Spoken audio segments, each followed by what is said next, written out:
Assalamualaikum warahmatullahi wabarakatuh. Alhamdulillah, pada kesempatan kali ini kita bertemu kembali dengan pelajaran tematik. Kalian sudah siap untuk belajar?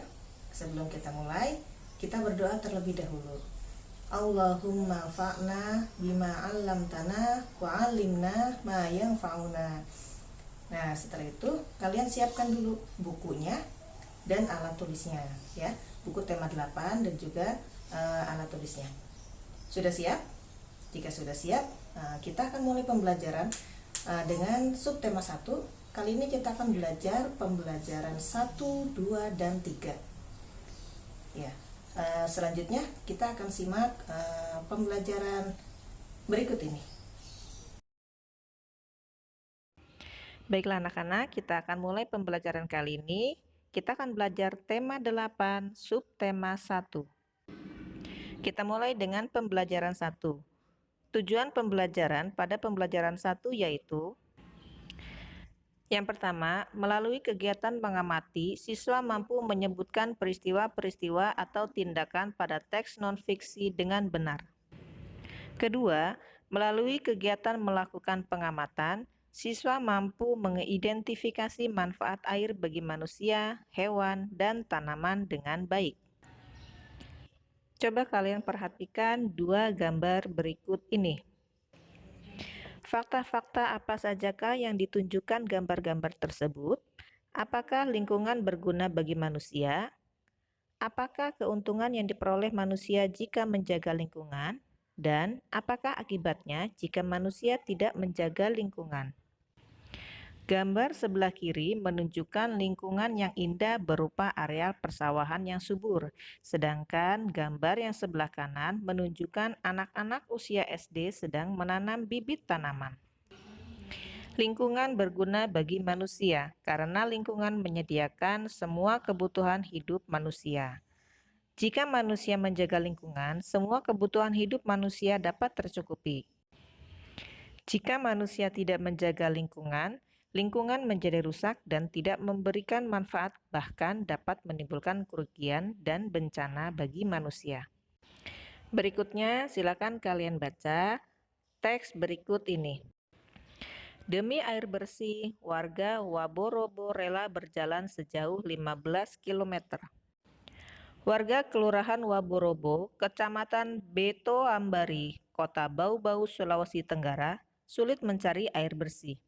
Mereka harus menempuh perjalanan hingga sejauh 15 km dari tempat tinggalnya untuk mendapatkan air bersih. Mereka terpaksa mengambil air bersih di Kelurahan Kaisabu Baru, Kecamatan Sorawolio. Mereka biasanya menumpang mobil dan membawa beberapa jerigen ukuran 15 liter.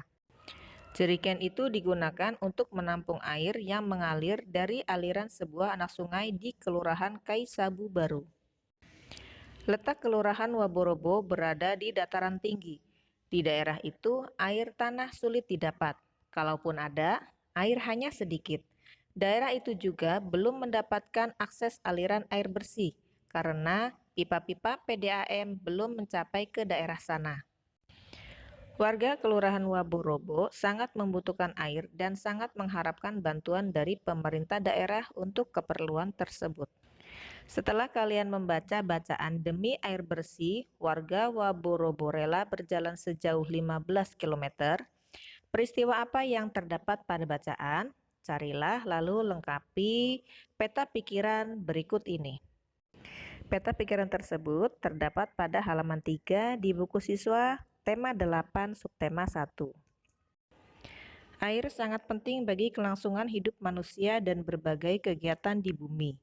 Apa fungsi penting air bagi manusia? Kita dapat lihat beberapa contoh berikut ini.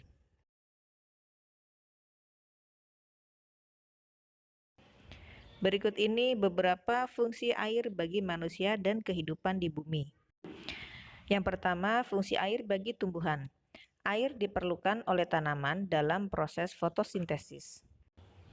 Yang kedua, fungsi air bagi hewan, yaitu untuk minum, untuk membersihkan diri, dan sebagai tempat hidup hewan air. Yang ketiga, fungsi air bagi manusia, yaitu untuk minum, untuk memasak, untuk membersihkan tubuh, untuk mencuci bahan makanan dan pakaian. Setelah kalian mengetahui fungsi air bagi manusia dan kehidupannya, silakan kalian diskusikan dengan orang tuamu kegiatan-kegiatan yang menggunakan air dalam keluargamu. Kegiatan-kegiatan itu dapat ditulis berdasarkan urutan peristiwa, mulai dari bangun tidur sampai akan tidur lagi. Tulislah hasilnya dalam tabel berikut ini. Tabel tersebut terdapat pada halaman 6 di buku siswa tema 8. Berikutnya kita masuk ke pembelajaran 2. Coba kalian perhatikan gambar berikut ini. Gambar tersebut menceritakan peristiwa yang terjadi pada air di permukaan bumi. Allah Subhanahu wa Ta'ala telah menurunkan wahyunya tentang air di dalam Al-Quran dalam surat Al-Baqarah ayat 164 yang berbunyi sebagai berikut. A'udzu billahi minasyaitonir rajim. Inna fi khalqis samawati wal ardi wa ikhtilafil laili wan nahar wal fulki allati tajri fil bahri bima yanfa'un nas wa ma anzalallahu minas samaa'i mim ma'in fa ahya bihil arda ba'da mautiha وبث فيها من كل دابة وتصريف الرياح والسحاب المسخر بين السماء والأرض لآيات لقوم يعقلون, yang artinya, sesungguhnya dalam penciptaan langit dan bumi, silih bergantinya malam dan siang, bahtera yang berlayar di laut membawa apa yang berguna bagi manusia, dan apa yang Allah turunkan dari langit berupa air, lalu dengan air itu Dia menghidupkan bumi sesudah mati keringnya. Dan Dia sebarkan di bumi itu segala jenis hewan dan pengisaran angin dan awan yang dikendalikan antara langit dan bumi. Sungguh terdapat tanda-tanda keesaan dan kebesaran Allah bagi kaum yang memikirkan. Air sangat penting bagi kehidupan di bumi. Setiap hari kita membutuhkan air untuk berbagai keperluan, mulai dari membersihkan diri sampai memasak. Ingatlah kegiatanmu menggunakan air mulai dari bangun pagi hingga saat ini. Begitu seringnya kita menggunakan air sehari-hari. Dari mana asal air? Bagaimana Allah menjaga ketersediaan air? Nah, tentu kalian tadi sudah memperhatikan gambar tentang air ya. Gambar tersebut yang tadi kalian amati disebut siklus air. Ya, untuk lebih jelasnya apa itu siklus air, kita akan mempelajarinya berikut ini. Anak-anak, tahukah kalian, sebesar 71% permukaan bumi tertutup oleh air. Dari jumlah tersebut, sekitar 97%-nya merupakan air asin yang berada di lautan. Sedangkan sisanya 3% merupakan air tawar. Sebanyak 2% dari air tawar merupakan es yang ada di kutub. Sisanya adalah air yang dapat kita gunakan yang ada di danau, sungai, dan air tanah. Manusia menggunakan air untuk berbagai kebutuhan, seperti mandi, minum, mencuci, dan juga menyiram tanaman, serta berbagai kebutuhan yang lainnya. Namun, meskipun digunakan secara terus-menerus, air yang ada di bumi tidak akan pernah habis. Kenapa demikian? Hal ini terjadi karena adanya siklus air. Nah, tahukah kalian apa itu siklus air? Penasaran kan? Yuk, kita lanjutkan pembahasannya. Siklus air adalah sirkulasi atau perputaran air secara terus-menerus dari bumi ke atmosfer, lalu kembali ke bumi. Kok bisa ya? Bagaimana bisa terjadi seperti itu? Secara garis besar, siklus air terjadi dalam 3 tahapan, yaitu penguapan, pembentukan awan, dan terjadinya hujan. Kita akan bahas satu-satu. Apa itu penguapan, bagaimana pembentukan awan, dan juga terjadinya hujan. Air yang ada di laut Sungai dan danau menguap akibat terkena panas sinar matahari. Proses penguapan ini disebut evaporasi. Sedangkan tumbuhan juga mengeluarkan uap air ke udara akibat kena panas matahari. Nah, proses penguapan yang terjadi pada tumbuhan disebut transpirasi. Jadi berbeda ya, ada transpirasi, ada evaporasi. Kemudian, uap air dari permukaan bumi akan naik ke udara dan akan membentuk awan. Kumpulan uap air tersebut akan mengalami pengembunan dan akan membentuk titik-titik air. Peristiwa tersebut disebut kondensasi. Lalu angin akan membawa awan ke daratan atau dataran tinggi. Kemudian, titik-titik air di awan akan turun menjadi air hujan. Proses ini disebut presipitasi. Kemudian, titik-titik air yang sudah menjadi hujan itu akan mengalir ke dataran rendah. Seperti sifat air ya, akan mengalir ke dataran yang lebih rendah. Kemudian, air tersebut akan mengalir ke sungai, ke danau, hingga ke lautan. Demikianlah siklus air yang akan berlangsung secara terus-menerus. Demikian tadi penjelasan tentang siklus air. Semoga kalian dapat mengerti ya.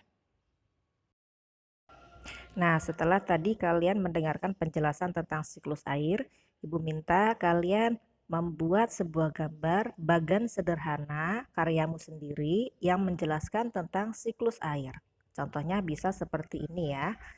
Boleh di buku paket, buku siswa, ada di halaman 10 atau di kertas HVS atau di kertas gambar, terserah kalian. Buat yang bagus dan rapih ya. Baiklah, selanjutnya kita akan membaca sebuah cerita fiksi yang berjudul Semut dan Beruang. Pada suatu hari, Berry si beruang melihat ke dalam mata air. Berry mengeluh, "Sepertinya air mata air ini semakin sedikit saja. Pasti bangsa semut terlalu banyak mengambil air." Berry lalu menundukkan kepala, melihat ke tanah dengan teliti. Ia melihat seekor semut hitam berjalan membawa guci mungil di pundak. "Berhenti, semut!" teriaknya. "Aku tak akan membiarkanmu mengambil air di sumber airku lagi. Kamu sudah terlalu banyak mengambil air. Berhenti atau kucakar kau!" ancam Berry beruang. Semut hitam kecil itu tidak memperhatikan teriakan Berry. Ia merangkak ke bawah beberapa helai daun kering. Ia terus berjalan menuju sumber mata air. Berry mencakar dan mengendus daun-daun sambil berteriak, "Tak ada gunanya sembunyi, aku bisa menemukanmu." Semut hitam berteriak dari arah belakang Berry. "Kenapa kamu pelit sekali? Bayi-bayi semut di lembah semut sangat kehausan. Air di mata air ini kan masih banyak sekali, bahkan masih cukup untuk 1000 rusa. Dengar kataku," geram Berry sambil membalik tubuhnya. "Aku tak akan memberikanmu air lagi. Semua semut dilarang mengambil air di sini lagi." Semut hitam terdiam sebentar, lalu katanya, "Apa boleh buat kalau kau sudah memutuskan begitu? Tapi aku tetap akan mengambil air untuk bayi-bayi semut di lembah." Berry beruang sangat marah, namun semut hitam sudah menghilang lagi ke bawah daun-daun kering. Berry mencarinya, tetapi ia tidak melihat apa-apa di rumput. Akhirnya, ia kembali dengan jengkel ke sarangnya di dekat pohon oak. Semut-semut yang haus menunggu di lembah semut. Setelah menunggu cukup lama, akhirnya mereka berbaris menuju mata air.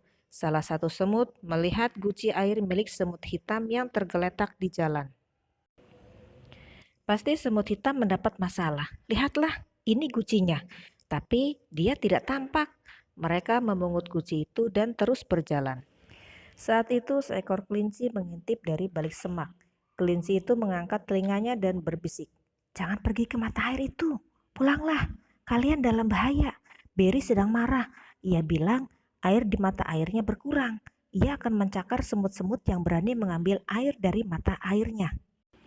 Akan tetapi semut-semut itu tidak takut. "Mana beruang itu sekarang?" tanya mereka. "Ia sedang di rumahnya beristirahat," jawab kelinci. Semut-semut itu berbaris seperti tali sepatu di rumput. Mereka melihat seekor tupai duduk di pohon dan bertanya, "Apa kami sedang berjalan tepat ke arah sarang beruang?" "Ya, ya," Ini memang jalan ke arah sarangnya, jawab tupai. Tapi sebaliknya kalian balik ke rumah. Beri beruang dari tadi berteriak terus. Katanya kalau kalian mengambil air dari mata airnya, ia akan mencakar kalian. Akan tetapi semut-semut itu tak mau kembali. Mereka terus berbaris seperti tali sepatu di tanah. Hari hampir malam ketika mereka tiba di depan pohon oak tua. Mereka melihat sekeliling dan menemukan sebuah retakan di tanah. Mereka masuk ke dalamnya dan mulai menggali sebuah lubang. "Apa yang kalian lakukan? Kenapa kalian menggali?" tanya tikus tanah yang merasa terganggu dari tidurnya. "Kami ingin menangkap biri beruang. Kami sedang membuat jebakan untuknya," kata para semut. "Bahaya sekali," seru tikus tanah. "Dia pasti sudah menangkap semut hitam saudara kami. Ia juga berniat mencakar kami, hanya karena kami mengambil air dari mata air," kata semut-semut. "Aku akan menolong kalian menggali di bawah sarangnya. Aku pernah hampir tertangkap dia dahulu." Seharian itu para semut dan tikus tanah menggali lubang di bawah sarang beri. Mereka terus menggali selama 10 hari. Beri beruang sama sekali tidak curiga. Suatu malam, di hari ke-10, Beri beruang kembali ke sarangnya dengan hati gembira. Ia berhenti di depan rumahnya di pohon oak dan berkata pada dirinya, "Aku sudah makan dan minum sampai kenyang. Satu-satunya yang bikin aku jengkel adalah semut-semut itu. Mereka masih berani mengambil air dari mata airku. Besok akan aku hancurkan lembah semut itu. Akan kucakar mereka dengan cakarku seperti ini." Beri beruang mulai mencakar ke segala arah. Ia menghentakkan kakinya ke lantai sarangnya dan pruk! Lantai sarangnya jebol. Beri beruang jatuh ke lubang di bawah sarangnya. Lubang itulah yang telah digali para semut dan tikus tanah. Beri beruang harus terus tinggal di lubang itu, kecuali ada penjaga hutan yang menemukannya. Semut-semut itu akhirnya hidup damai di lembah semut. Saat itu semut hitam saudara mereka juga sudah kembali ke rumah. Ternyata ia hanya terpeleset di jalan. Jadi tidak ada yang merusak kebahagiaan mereka sekarang. Para semut dengan bebas pergi mencari makan dan minum di hutan.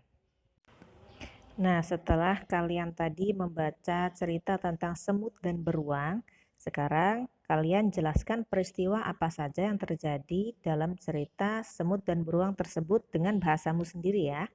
Tuliskan dalam bahasa Indonesia yang baik dan benar, perhatikan penggunaan kata-kata baku, dan perhatikan pula penggunaan tanda baca yang benar. Ditulisnya di dalam kotak yang ada di halaman 13 ya. Berikutnya kita masuk ke pembelajaran 3. Ada beragam budaya di Indonesia. Keragaman budaya terjadi di antaranya karena masyarakat menyesuaikan dengan lingkungan sekitar. Ada sebuah daerah yang memiliki keunikan budaya berupa rumah betang. Di daerah manakah itu? Ayo kita cari tahu. Rumah Betang Uluk Palin. Rumah betang atau rumah panjang Uluk Palin terletak di Kapuas Hulu, Kalimantan Barat. Rumah betang ini berukuran panjang 268 meter, tinggi 5-6 meter, dan memiliki 53 bilik rumah. Menurut data pada tahun 2007, rumah betang Uluk Palin dihuni lebih dari 500 jiwa yang terdiri atas sekitar 130 kepala keluarga. Tidak diketahui persis pada tahun berapa rumah betang ini pertama kali dibangun. Namun, diperkirakan rumah ini pertama kali didirikan oleh komunitas Tamambaloh Apalin pada tahun 1800-an. Kemudian, rumah betang ini pernah diperbaiki pada 1940-an karena kebakaran. Rumah betang ini juga telah 3 kali berpindah lokasi karena menyesuaikan dengan perubahan alur Sungai Uluk dan Sungai Nyabau akibat erosi. Dalam tradisi Dayak, rumah betang dan hutan adalah pusat sekaligus bagian terpenting semesta kehidupan. Seperti jika kita mengucapkan kata kampung, pulang, rumah betanglah yang diingat oleh masyarakat Dayak. Bagi mereka, rumah betang juga merupakan pemersatu. Di sanalah mereka berkerabat dan bertradisi. Di rumah betanglah tradisi Dayak terpelihara. Rumah betang adalah kekayaan budaya Indonesia. Namun, pada Sabtu 13 September 2014 malam, Rumah Betang Uluk Palin terbakar. Tidak ada yang tersisa dari rumah betang yang terpanjang dan tertua di seantero Kalimantan itu. Masyarakat bersedih karena kehilangan tempat tinggal.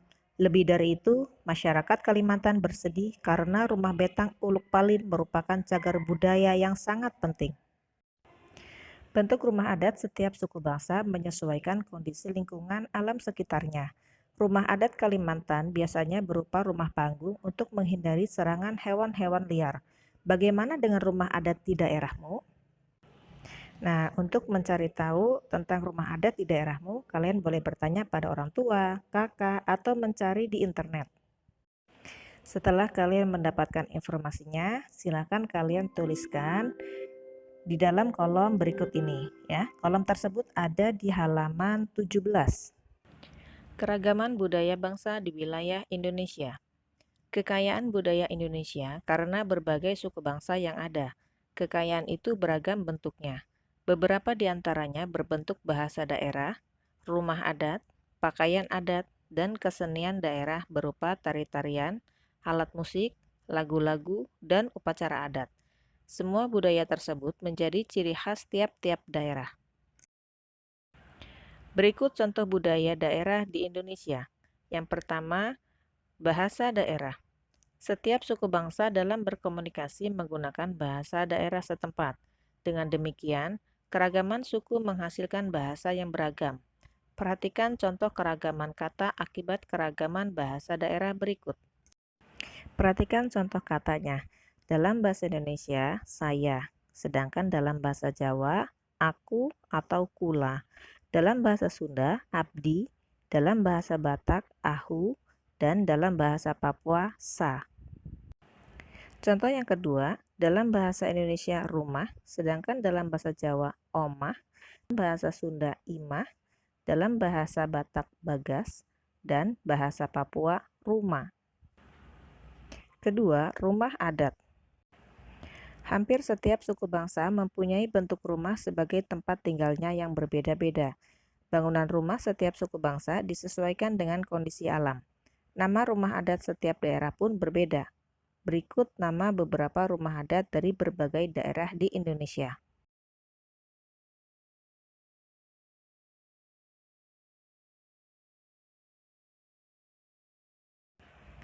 Ketiga, pakaian adat. Pakaian adat tradisional Indonesia merupakan salah satu kekayaan budaya yang dimiliki negara Indonesia. Banyaknya suku-suku dan provinsi yang ada di wilayah negara Indonesia, maka banyak pula baju adat yang dimiliki oleh setiap suku di seluruh provinsi Indonesia. Pakaian adat di Indonesia memiliki ciri-ciri khusus dalam pembuatan atau dalam mengenakan pakaian adat tersebut. Berikut beberapa nama pakaian adat dari berbagai daerah di Indonesia.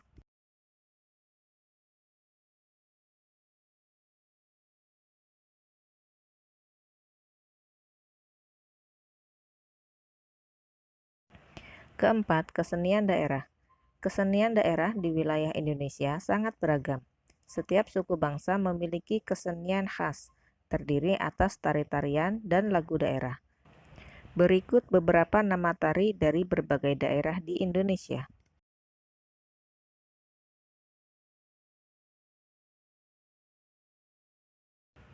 Kalian telah mengetahui keragaman budaya di Indonesia. Sekarang, tugas kalian ada 3 ya, perhatikan. Yang pertama, tuliskan daftar kosakata dari bahasa Indonesia dan bahasa daerahmu yang sesuai artinya. Tuliskan paling sedikit 25 kata. Bahasa daerah yang digunakan cukup satu saja, ya, bahasa daerahmu atau orang tuamu. Kalian boleh bertanya kepada orang tua kalian masing-masing. Seperti contoh yang tadi sudah dijelaskan, kata bahasa Indonesia saya dalam bahasa Sunda katanya berubah jadi abdi. Kemudian yang kedua, identifikasi atau jelaskan nama dan keunikan pakaian adat dari daerahmu. Yang ketiga, tuliskan judul lagu-lagu daerah di Indonesia. Cukup 5 saja ya, hanya judulnya saja. Selain keragaman budaya, ada berbagai jenis usaha dan kegiatan ekonomi dalam masyarakat. Apa sajakah itu? Untuk memenuhi kebutuhan hidup, masyarakat melakukan berbagai usaha. Berbagai kegiatan dan jenis usaha yang dilakukan menghasilkan barang dan jasa. Salah satu jenis usaha di masyarakat yaitu mengolah sumber daya alam dari lingkungan. Kita mengenal berbagai bentuk kegiatan manusia dalam mengolah sumber daya alam untuk mencukupi kebutuhan hidup. Jenis usaha bidang produksi yang bergerak dalam pengolahan sumber daya alam, hewan dan tumbuhan disebut usaha agraris. Jenis usaha yang termasuk bidang agraris antara lain persawahan, perkebunan, perhutanan, peternakan, dan perikanan. Umumnya, usaha persawahan dan perkebunan dilakukan di daerah pedesaan karena tanahnya masih luas. Namun, sekarang kita dapat melakukan usaha penanaman pada lahan sempit, misalnya dengan cara hidroponik, yaitu penanaman dengan media air, atau vertikultur, yaitu cara bercocok tanam dengan menempatkan media tanam dalam wadah yang disusun secara vertikal. Tanah pertanian ditanami sayur mayur, buah-buahan, dan palawija. Lahan pertanian juga dimanfaatkan untuk perkebunan. Tanah perkebunan diantaranya cengkeh, teh, karet, coklat, tembakau, kopi, dan kelapa sawit. Usaha di bidang peternakan membutuhkan lahan yang luas. Hewan-hewan yang diternakan antara lain sapi, kambing, domba, itik, dan ayam. Selain itu, ada juga peternakan ulat sutra. Kepompong ulat sutra dapat menghasilkan serat bahan baku kain sutra. Kegiatan pertanian lainnya adalah perikanan. Usaha di bidang perikanan dapat dilakukan di daerah pantai atau bendungan. Ada pula jenis usaha lain yang memanfaatkan secara langsung sumber daya alam. Jenis usaha ini disebut bidang usaha ekstraktif. Dalam bidang usaha ekstraktif, kita hanya mengambil sumber daya alam tanpa harus mengolahnya terlebih dahulu. Bidang usaha ekstraktif yaitu berburu, pertambangan, dan penebangan hutan. Setelah kalian belajar tentang keragaman budaya, silakan kalian diskusikan bersama orang tuamu bagaimana bentuk sikap toleransi atas keragaman budaya di lingkungan tempat tinggalmu. Kemudian hasilnya silakan tuliskan pada kolom berikut ini. Kemudian berikutnya, identifikasikan atau jelaskan kebutuhan dalam keluargamu yang memanfaatkan hasil dari usaha bidang agraris. Silakan hasilnya kalian tuliskan dalam kolom berikut ini ya. Ya, demikian tadi penjelasan tema 8, subtema 1, pembelajaran 1, 2, dan 3. Semoga kalian dapat memahaminya dan dapat berguna bagi kehidupan kalian dan untuk kita semuanya. Sebelum kita akhiri pelajaran kali ini, kita menutup dengan doa kafaratul majlis. Subhanakallahumma wa bihamdik asyhadu an la ilaha illa ant astaghfiruk wa atubu ilaik. Wassalamualaikum warahmatullahi wabarakatuh.